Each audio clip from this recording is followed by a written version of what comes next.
Chers élèves, chers apprenants, merci d'être là pour ce nouveau numéro du Forum École au Burkina. Je me nomme Ryan Wende Compaoré, je suis professeur certifié des lycées et collèges, option Histoire-Géographie. Donc pour cette séance, nous allons travailler avec les élèves de la classe de 3e en géographie, en abordant le dernier chapitre de l'année, le chapitre 3 de la géographie, classe 3e. Alors, pour faute de temps, nous avons voulu anticiper avec les nouveaux curricula qui seront dans quelques années appliqués parce que nous ne pourrons pas épuiser toutes les leçons de l'ancien curricula. Donc, conformément à ce nouveau curricula que nous avons anticipé pour cette année, alors nous avons 3 leçons pour le chapitre 3. Le titre du chapitre même c'est « Généralité sur l'Afrique ». Et la première leçon, c'est les conditions naturelles et le développement de l'Afrique. Donc, deuxième leçon, nous allons voir la population de l'Afrique, 2 points, répartition spatiale, flux migratoire et conséquences. La troisième et dernière leçon, nous allons voir l'urbanisation et les problèmes des villes africaines. Donc, voici les 3 notions que nous allons étudier dans ce chapitre. Donc, sur ce, nous allons aborder la première leçon qui s'intitule Conditions naturelles et développement de l'Afrique. Et dans cette leçon, nous allons étudier les aspects physiques de l'Afrique, c'est-à-dire le relief, le climat, les sols, la végétation et bien entendu l'hydrographie. Et en 2, comme objectif principal, nous allons nous intéresser à l'impact de ces aspects physiques du milieu sur le développement des régions. Donc, quel est l'impact du relief sur le développement du continent? Quel est l'impact de la végétation? Quel est l'impact des sols?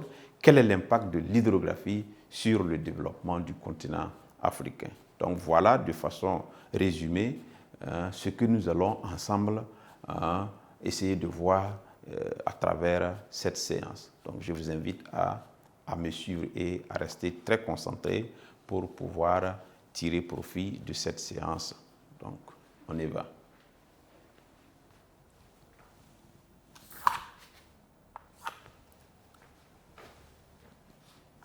Chapitre 3.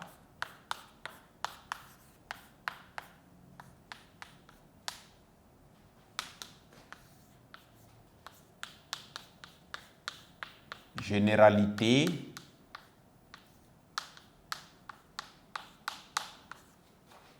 sur l'Afrique.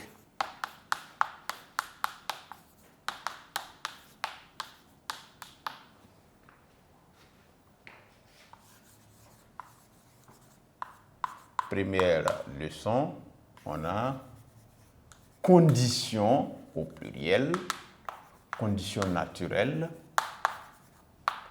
et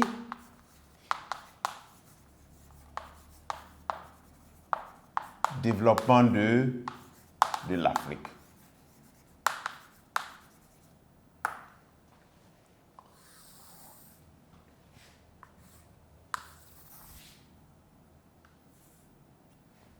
Alors, nous avons déjà planté le décor en donnant les objectifs principaux, d'accord, étudier l'aspect physique du continent et, bien entendu, donner l'impact de ces éléments du milieu physique sur le développement du continent africain.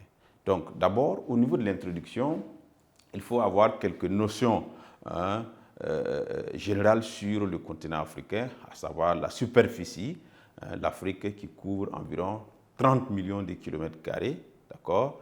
Elle s'étend sur 7500 km d'est en ouest et 8000 km du nord au sud. Okay? Donc, c'est un continent qui est relié, bien entendu, à l'Asie par l'isthme de Suez. Okay. Le continent est limité à l'ouest par l'océan Atlantique, okay, à l'est par l'océan Indien, au nord-est par la mer Rouge, okay, au nord par la mer Méditerranée. Donc, ce sont ces notions que nous allons vous donner déjà au niveau de l'introduction pour que vous puissiez quand même avoir une vue d'ensemble du continent avant d'évoluer sur l'aspect physique de ce continent. Donc, on y va. L'introduction, okay. L'Afrique couvre 30 millions de kilomètres carrés. Elle s'étend sur 7500 kilomètres d'est en ouest et sur 8000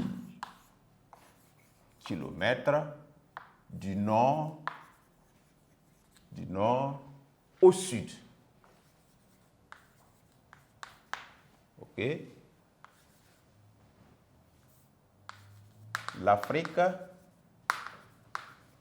elle est reliée à l'Asie par l'isthme de Suez. Point. Elle est limitée.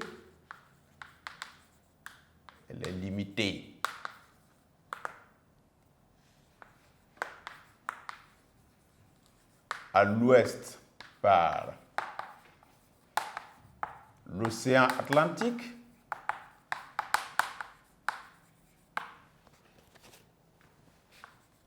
à l'est par l'océan Indien,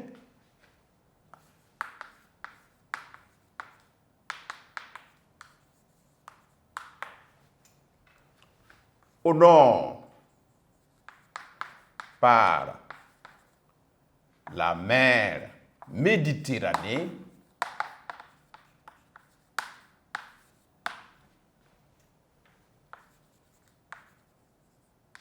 au nord-est par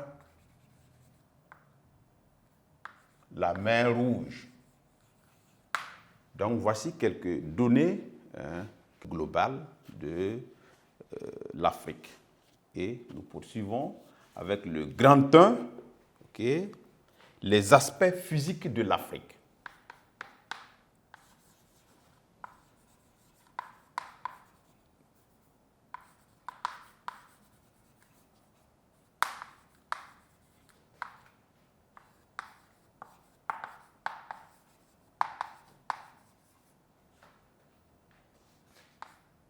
Bon, c'est bon.